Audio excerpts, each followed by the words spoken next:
Order tayo. 150 lang yan. Nandiyan sa may natin, sa may yellow basket natin.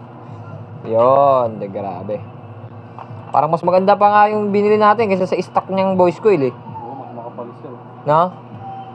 Parang mas maganda pa yung binili natin guys oh. Mura lang yan, 150 lang yan. Kung magsak yan, okay lang yan. Oh, kita nyo? Tingnan nyo ang diferensya niya. Parang mas matahaba yung ano niya. Oo. Mas mataas. No? Oh, ayan, mas mataas yung coil niya kaysa sa stock. Ito, ang bilis na ito masunog. Partida naka 1.5 lang siya na capacitor pero nasunog pa rin. Sukat siya, sukat. Oh. Swak na swak, di ba? Ngayon, pagpapalit niyan, ganun lang din. Ayun, oh. Kita niyo yung pagka-match niya. Napakalayo. Mas malaki pa yung binili natin. Lagay yung wire. And guys, pag maglalagay kayo ng wire, madali na lang. Hindi na kayo magti-thread-thread. Diyan sa butas na yan, papasok nyo na lang yan. Ayun o. Pagpasok nyo, kusa na maglalak yan. Parang nangangat yan. Pinipindot. Hindi, lapag mo lang yan. Ayun o, sa pagkakabit niya, yan. Dapat siya. Dapat na dapat. Kagandaan niya, mas maganda to, no? Kasi malaki yung ano niya. Dali lang yung kabit. Oo. So, madali yung Boys Coil niya, ikabit. O, yan na yun.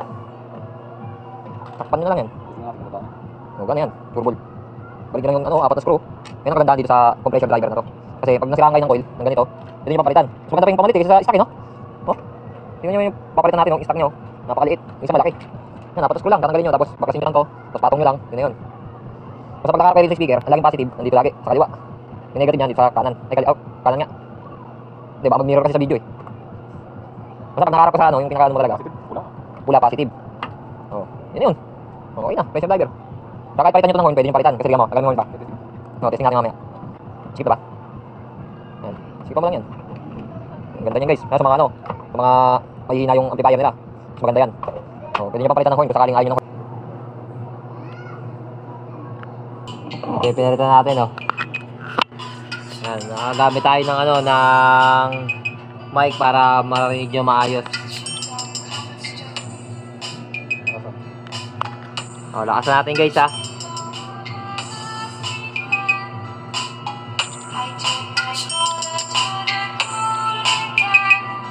Kita nyo, ririnig nyo ba ganyan kasalakas?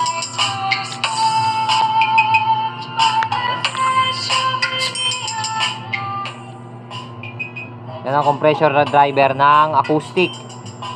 Ang brand niya is CY35.